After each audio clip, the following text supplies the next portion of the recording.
So, herzlich willkommen zum 6. und letzten Teil des Fotokurses Fotografieren lernen kompakt.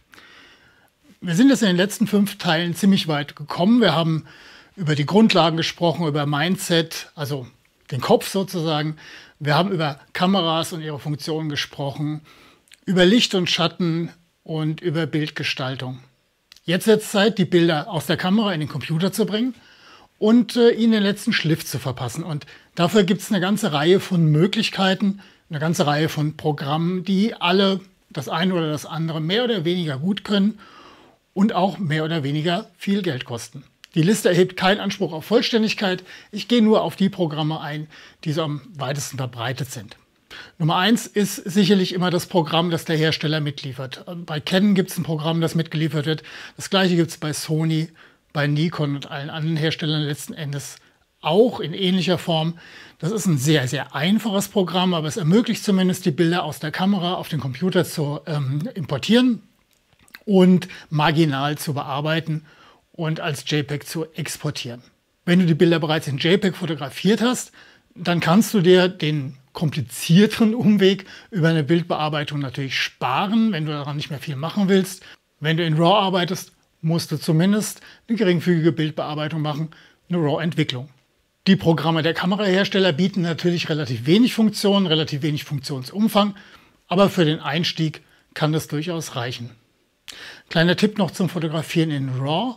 Wenn du nicht immer Bilder unbedingt zwingend bearbeiten willst, dann fotografiere einfach in RAW und JPEG parallel. Das kannst du in der Kamera in der Regel einstellen. Und dann hast du das JPEG sozusagen als Backup oder als Foto, das du eben nicht bearbeiten musst. Und das RAW auf jeden Fall immer noch zur Sicherheit, wenn du aus den Bildern mehr rausholen willst. Kommen wir jetzt aber zu den Programmen abseits der Herstellerprogramme. Der Platzhirsch, das bekannteste, was es so gibt, ist natürlich Photoshop und Lightroom von Adobe. Die beiden Programme gibt es kostenpflichtig nur noch im Abo-Modell. Für rund 10 € im Monat bekommst du beide Programme. Und ich weiß, ganz viele mögen dieses Abo-Modell nicht, aber um ehrlich zu sein, es hat tatsächlich einen riesen Vorteil.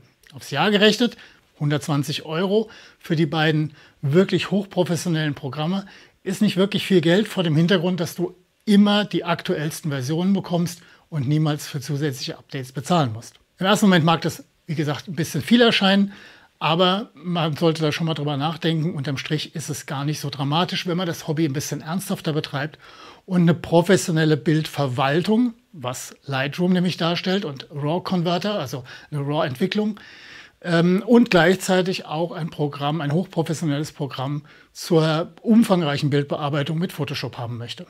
Du musst die Bilder auch nicht zwingend in Lightroom RAW entwickeln, also die RAWs musst du nicht in Lightroom entwickeln, das kannst du auch in Photoshop in dem angehängten Modul Camera RAW machen. Das gehört zu Photoshop dazu. Dann hast du halt keine Katalogverwaltung. Die Katalogverwaltung hilft dir, die Bilder zu organisieren. Das kann halt Lightroom, und die Verbindung zwischen Lightroom und Photoshop funktioniert wirklich tadellos, einwandfrei, und man kann wirklich problemlos von einem Programm ins andere springen.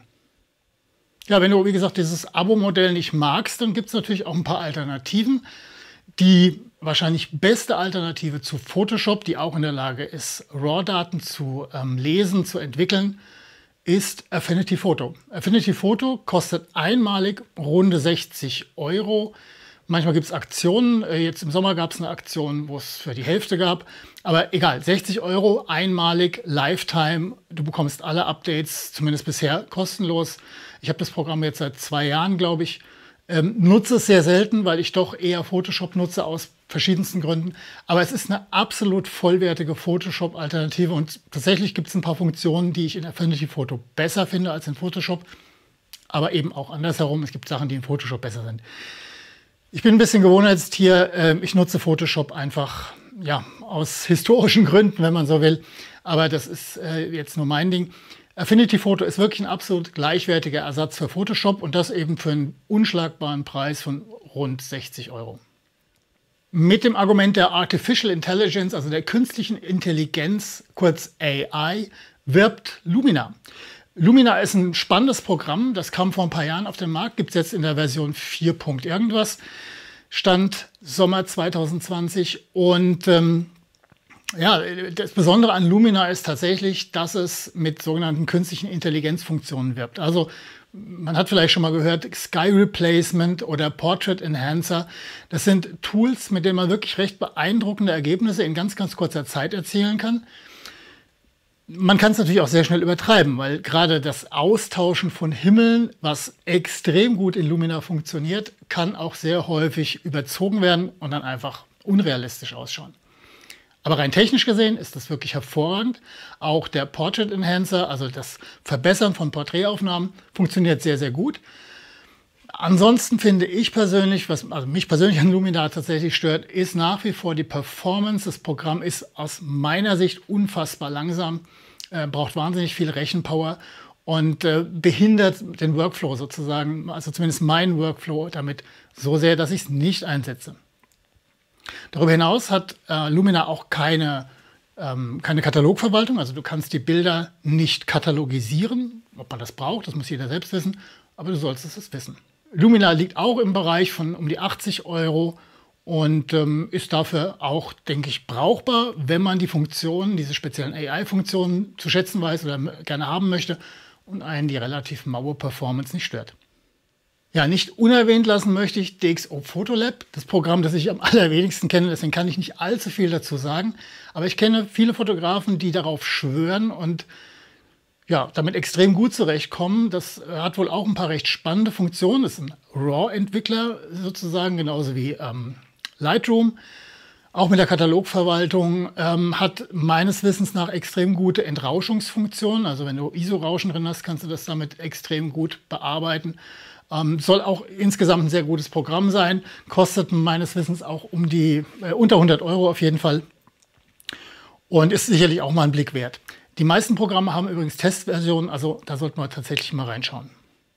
Ja, und das Programm meiner Wahl, also das RAW-Entwicklungsprogramm meiner Wahl, ist tatsächlich Capture One von Phase One.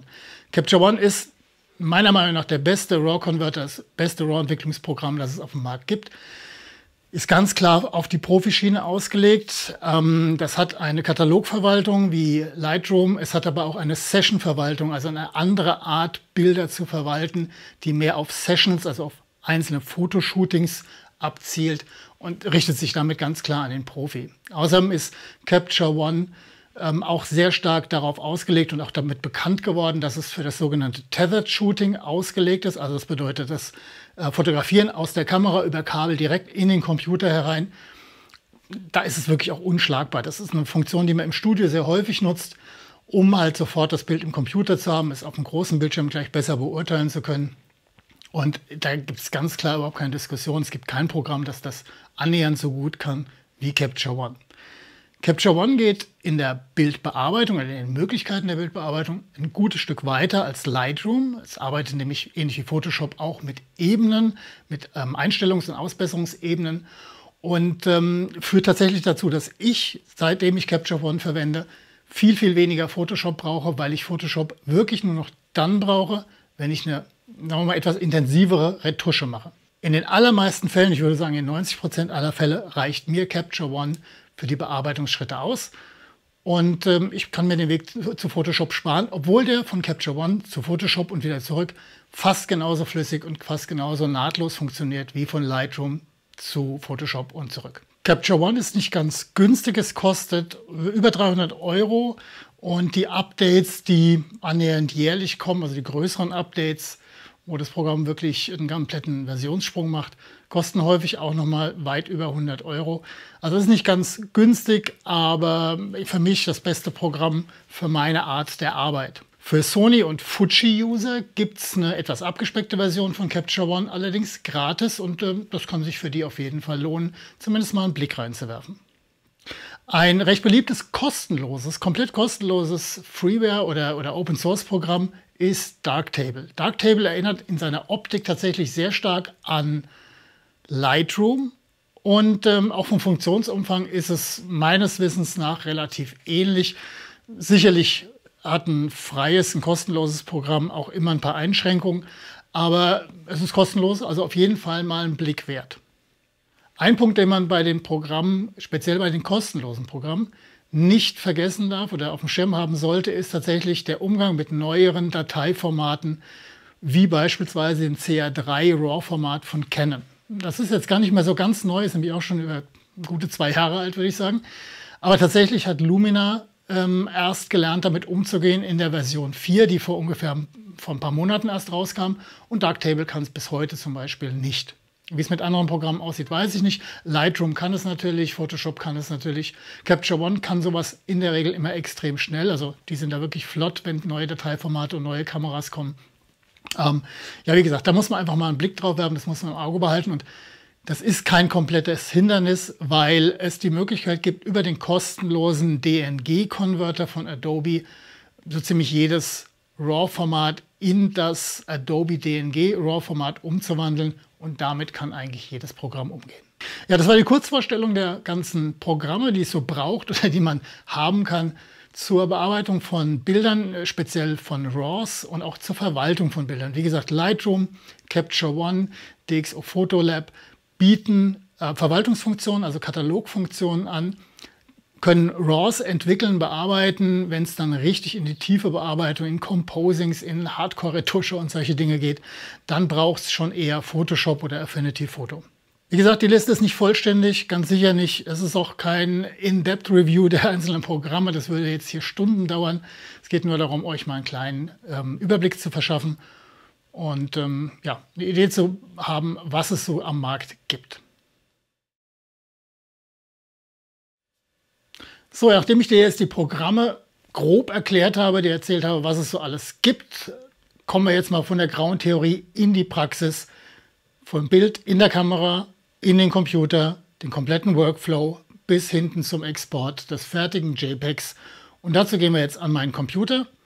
Und ich zeige das am Beispiel von Capture One. Damit arbeite ich ja nun mal, das habe ich ja bereits erwähnt. Aber im Grunde genommen funktioniert das so ähnlich auch in jedem anderen RAW-Entwicklungsprogramm. Also, gehen wir zum Computer und auf in die Praxis. So, wir sind jetzt hier in Capture One. Ich habe die Bilder bereits von der Kamera importiert. Ich habe jetzt mal einfach eine einfache Aufnahme von dem Schmetterling hier genommen und ein Porträt einfach, um einfach die beiden Workflows zu zeigen. Einfache Naturaufnahme und ein Studioporträt. Die mit grün markierten Bilder, das sind sozusagen die fertigen Bilder, die wir uns nachher als Referenz anschauen können. Wir beginnen einfach mal mit dem Schmetterling. So, der ist schon soweit eigentlich ganz okay, da gibt es jetzt nicht wahnsinnig viel dran zu machen. Allerdings, was man auf jeden Fall immer machen kann und machen sollte, wenn man RAWs importiert, die ja tendenziell weniger Kontrast haben, ein bisschen flauer von Farben sind und so weiter, dann fängt man einfach damit an, dass man ein bisschen am Kontrastregler arbeitet, dass man den so ein bisschen hochzieht. Ein ganz kleines bisschen die Sättigung, das muss man sich dann anschauen. Ne? Das ist immer so ein bisschen Augenmaß, ganz einfach. Wenn ich jetzt arg helle Stellen drin hätte oder sehr dunkle Stellen, dann könnte ich hier mit den Lichtern und mit den Tiefen noch Bereiche aufhellen. Also ich könnte mit den Tiefen halt dunkle Bereiche aufhellen und mit den Lichtern ausgebrannte Stellen gegebenenfalls wieder retten. Je nachdem, was da im Bild an Informationen noch vorhanden ist. Wenn es ganz ausgebrannt ist, ist da auch nichts mehr zu wollen. So, was mache ich jetzt bei dem Schmetterling? Naja, es geht natürlich hier mal vor allen Dingen, ich mache das mal auf 200%, jetzt ein bisschen übertrieben, aber man sieht es dann vielleicht besser. Es geht ja hier vor allen Dingen um diesen Bereich, der scharf ist, also hier die Flanke vom Schmetterling, ein Teil der Flügel und die Blume. Das ist ja sozusagen das Hauptmotiv. Und da fange ich jetzt einfach mal an. Ich gehe mal her und mache mir hier mal eine Bearbeitungsebene auf und verstärke hier mal die Klarheit, die Clarity. Den ziehe ich jetzt einfach ein bisschen rauf, den Regler. Und die Schärfe, die ziehe ich auch ein Stückchen rauf. Ich mache das jetzt alles ein bisschen nach Augenmaß. Das muss man natürlich ausprobieren. Und dann fange ich an mit einem Pinsel, den ich mir einstellen kann, fange ich dann an, hier einfach in diesen Bereich reinzumalen. Und erst wenn ich hier reinmale, sieht man natürlich den Effekt. Das macht natürlich auch nur Sinn an den Stellen, die bereits scharf sind. Also ich muss jetzt keine Schärfe an unscharfen Stellen reinarbeiten. Das würde relativ wenig Sinn machen. Und wenn ich mal die Maske umschalte, dann sieht man, hier ist meine Maske. Das sind die Bereiche, auf die jetzt der Schärfe- und der Klarheitsregler angewandt wird. Gut, und das war's dann im Prinzip auch schon für diese Schärfeanpassung. Was ich jetzt noch machen würde, ich würde das Ganze ein bisschen noch zuschneiden und würde gucken, dass der Bereich, der wichtig ist, so ein bisschen in die Nähe von diesem Kreuz hier kommt. Das sieht man ja schon ganz gut. Und das ist für mich der Kopfbereich von dem Falter, von dem Schmetterling und die Blüte. Das ist nur ein relativ dezenter Anschnitt, aber ich finde das ein bisschen besser. Es führt das Auge ein bisschen besser. Nicht ganz so mittig. Und um das Ganze noch ein bisschen stärker zu fokussieren, würde ich mir jetzt eine Radialmaske, also eine runde Maske um den Schmetterling ziehen. So, sagen wir mal um diesen Bereich ungefähr, na vielleicht noch ein bisschen größer. So um diesen Bereich.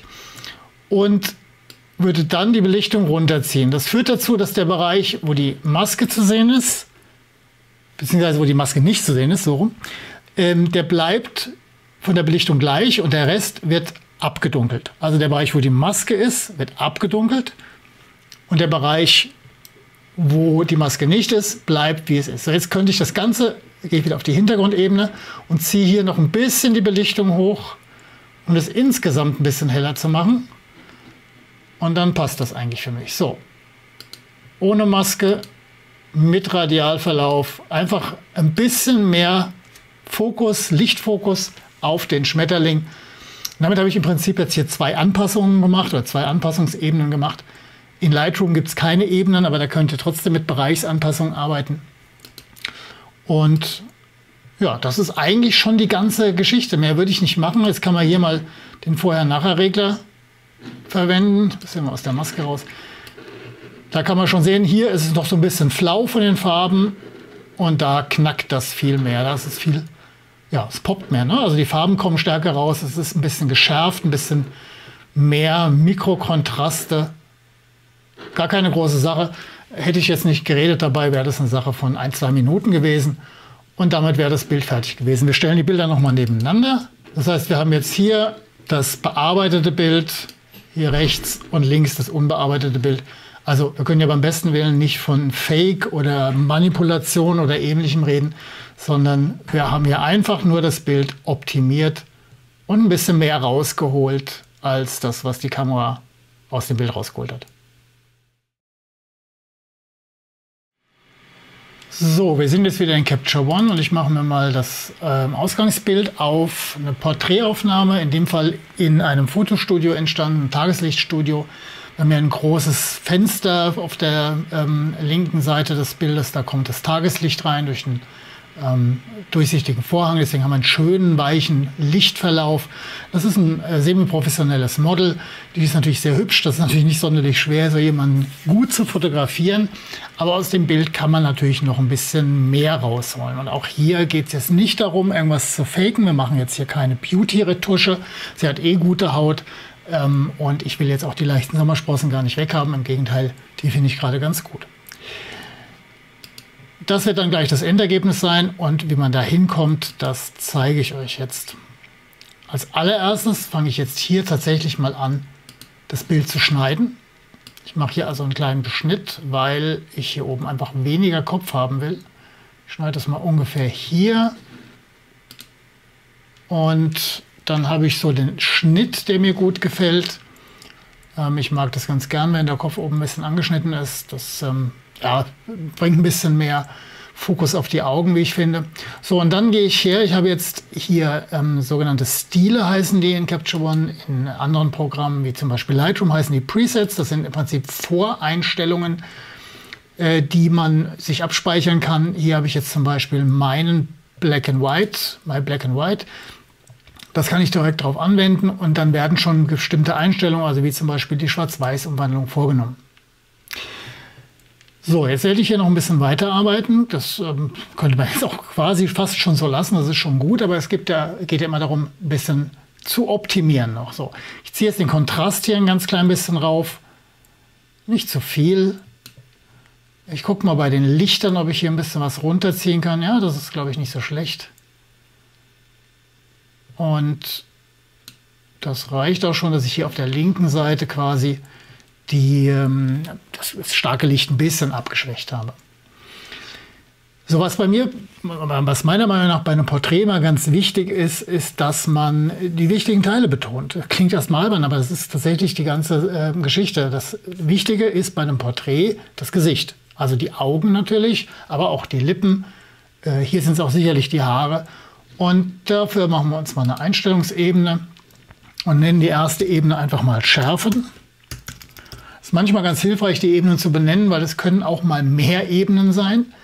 Und was will ich schärfen? Ich ziehe jetzt hier erstmal die Klarheit ein bisschen rauf und die Schärfe ziehe ich auch ein bisschen rauf. Ich mache das alles wieder nach Gefühl, das kann man nachher alles noch variieren. Was will ich bei einem Porträt schärfen? Natürlich die Lippen, die Augen und gegebenenfalls die Augenbrauen. Was ich nicht schärfen will, ist natürlich die Haut. Die Haut will ich nicht scharf machen, weil da will ich auch die Poren mit schärfen. Und das schaut einfach nicht gut aus. So, jetzt gehen wir hier mal rein. Nur für die Ansicht. Und dann nehme ich mir wieder den Pinsel, den ich mir auf die richtige Größe einstelle. Und hoffe, das kann man jetzt am Video sehen. Das ist ein bisschen schwierig. Jetzt ziehe ich hier über die Lippen drüber. Und da sieht man schon, die werden jetzt nachgeschärft, nachstrukturiert. Das gleiche mache ich bei den Augen. Besonders bei den Augenbrauen wird das sich stark auswirken. Ich mache das jetzt nicht sonderlich akkurat. Das soll ja ein bisschen zügig gehen. Zack, zack. Und das war's schon. Jetzt können wir mal ganz kurz gucken, ob man einen Unterschied sieht. Vorher, nachher. Ich weiß nicht, ob man das am Video gut sehen kann. Ich sehe das sehr deutlich am Bildschirm. Ich kann das ja auch noch mal einen Ticken größer machen. Ohne, mit. Das ist nicht brachial, aber es macht einfach schon ein bisschen was aus. So, als nächstes würde ich hergehen und würde die Haare hervorheben. Ich nenne diese Ebene demnach Haare. Mit 3a, naja, ist auch völlig egal. So, zum einen würde ich hergehen und ich nenne die mal nochmal um, ich nenne die nämlich jetzt mal Haare aufhellen. Weil was ich möchte, ist hier diesen sehr dunklen Bereich auf der rechten Seite des Bildes ein wenig aufhellen. Dazu ziehe ich mir einfach den Tiefenregler ein bisschen auf, vergrößere mir den Pinsel und der Tiefenregler bewirkt nur, dass die Tiefen, also die dunklen Stellen, aufgehellt werden. Ja, das ist kein Anheben der Belichtung insgesamt, sondern tatsächlich nur in den tiefen Bereichen. So, das kann man, glaube ich, ganz gut so lassen. Ja, das passt für mich. Und jawohl, das reicht mir schon. Jetzt habe ich Zeichnung drin. Jetzt mache ich die nächste Ebene auf. Die nenne ich jetzt einfach nur Haare lichter, weil ich dem Ganzen jetzt einfach ein bisschen Licht gebe. Also das heißt, ich gebe noch stärker. Sie hat ja so blonde, rotblonde Strähnen. Da gibt es jetzt einfach ein bisschen Lichtreflexe drauf. Das heißt, ich hebe die Belichtung an und fange jetzt an, mit dem Pinsel, die Clarity fahre ich auch gleich ein Stück hoch, das gibt dem Ganzen so ein bisschen Knack. Und die Schärfe fahre ich auch ein Stückchen rauf. Und dann fange ich an, in die Haare rein zu zeichnen. Das ist jetzt definitiv bei der Belichtung zu viel,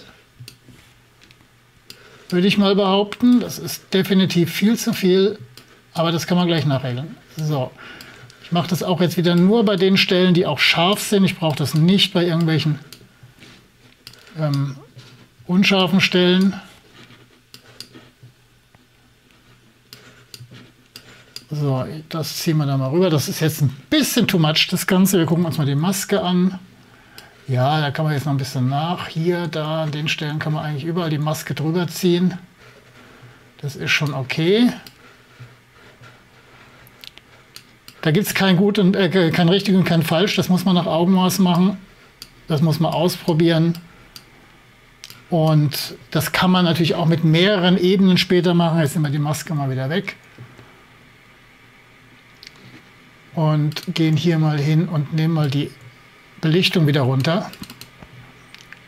Ich arbeite mal mit der Helligkeit, die ist nicht so brachial wie die Belichtung. Sowas in der Art. So, jetzt wenn wir jetzt uns vorher und nachher mal kurz anschauen, dann sieht man vor allen Dingen schon, dass die Haare viel volumiger ausschauen. Das liegt zum einen am Anschnitt, das sehen wir nachher auch nochmal, aber es liegt auch so ein bisschen an diesen Schärfungen und Kontrastanhebungen bzw. Aufhellungen. Ja? Okay, so, was brauchen wir noch? Eigentlich nicht mehr allzu viel. Ich würde jetzt tatsächlich noch den Augen ein bisschen mehr Pop verleihen. Und dazu ziehe ich auch die Belichtung hier mal ein bisschen rauf. Und gehe hier mal sehr nah dran. Hier muss ich natürlich den Pinsel kleiner machen. Und jetzt geht es nur darum, die Augen hier, also die Iris, etwas aufzuhellen. All diese Sachen darf man nicht übertreiben, bisschen mehr Klarheit, sonst schaut es unecht aus. Ohne und mit. Gibt einfach mehr Glanz, ein bisschen mehr Helligkeit, ein bisschen Licht in die Augen, das macht sich immer gut. Betont die Augen natürlich ziemlich kräftig. So ein Richtwert ist, wenn man die Veränderung sieht, dann den Regler wieder einen Ticken zurückziehen, dann ist es meistens gut. So, jetzt gibt es eigentlich nur noch eine Sache, die ich machen würde, und das ist tatsächlich den Fokus auf sie lenken, indem ich wieder mit einer, ich nenne die Maske mal einfach Radial, mit einer Radialmaske ihr Gesicht einzeichne oder den Bereich außerhalb des Gesichtes maskiere. So sieht die Maske aus. Und dann einfach den Belichtungsregler einen Ticken runterziehe. Maximal so. Und schon habe ich den Fokus noch stärker auf ihr Gesicht gelenkt. Ich habe den Hintergrund insgesamt ein bisschen abgedunkelt, sehr dezent. Und das wäre meine Bearbeitung. Mehr würde ich tatsächlich an der Stelle nicht machen. Wir gucken hier nochmal mit dem Regler einfach drüber. Die Maske mal weg. So, dem Regler einfach mal drüber. Und ja, das ist jetzt eine Bearbeitung ohne Gequatsche. Wären wir hier, glaube ich, auch bei wenigen Minuten gewesen. Ich schätze mal definitiv im Rahmen von 5 bis 7 Minuten höchstens. Man könnte jetzt noch mehr machen. Man könnte noch mit der Methode Dodge and Burn, also abdunkeln und nachbelichten, könnte man auch Konturen quasi reinbringen, also die Wangenknochen betonen etc. Ich mache jetzt noch mal ein ganz minimales Beispiel, damit ihr ungefähr wisst, was ich damit meine. Ich gehe jetzt hier einfach mal mit einer Aufhellungsebene und gehe jetzt hierher und mache hier die Wangenknochen ein bisschen heller. Das ist jetzt eigentlich schon völlig übertrieben. Es kommt an der Stelle tatsächlich nicht gut. Dann mache ich das mal weg. So, wegradiert. Und man kann das aber so mal machen. Hier zum Beispiel die Stirn ein bisschen aufhellen. Das ist zu viel natürlich, ganz klar.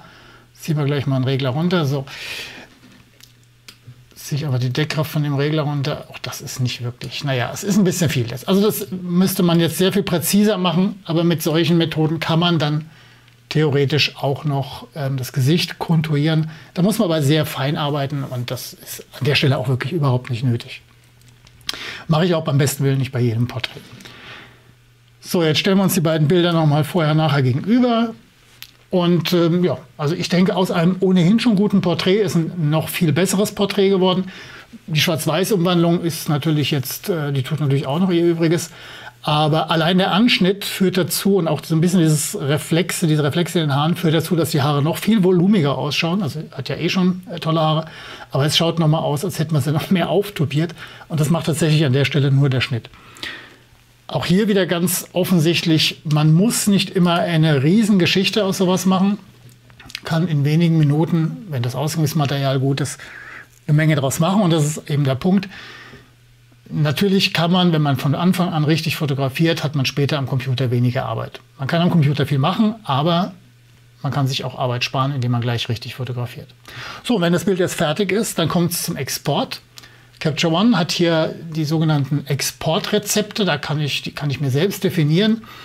Und ich mache das jetzt einfach mal so, dass ich dieses Bild als Social Media Bild exportiere. Da habe ich mir ein Preset, also ein Export-Preset gebaut, das bestimmte Parameter enthält. Das Bild ist an der langen Kante nur 2500 Pixel breit. Das wird also kleiner gerechnet. Und es wird in einen bestimmten Ordner geschoben. Und dann drücke ich auf Verarbeiten. Und das war's. Damit ist das Bild exportiert, als JPEG gespeichert. Und ich kann es entsprechend verwenden. Wenn ich jetzt mehrere Bilder habe, wenn ich eine ganze Serie habe, kann ich das eben mit allen Bildern aus der Serie in einem Schwung machen. Ich muss also nicht jedes Bild einzeln exportieren. Und das war der komplette RAW-Workflow vom Import über die Bearbeitung, bisschen mehr, bisschen weniger, je nachdem, und bis hin zum Export. Und so kann man mit ein paar einfachen Mitteln der Bildbearbeitung seinen Bildern den letzten Schliff verleihen.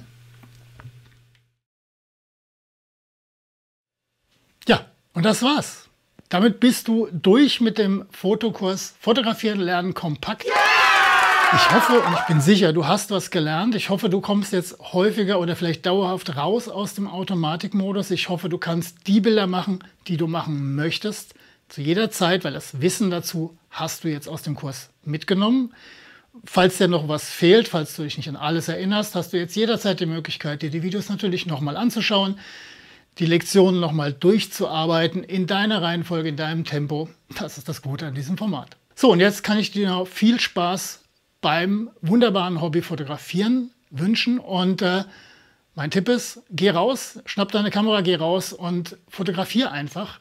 Üben, üben, üben, üben. Ich habe es am Anfang schon gesagt, ist das A und O. Das Wissen dazu hast du jetzt. Jetzt kann es richtig losgehen. Viel Spaß dabei.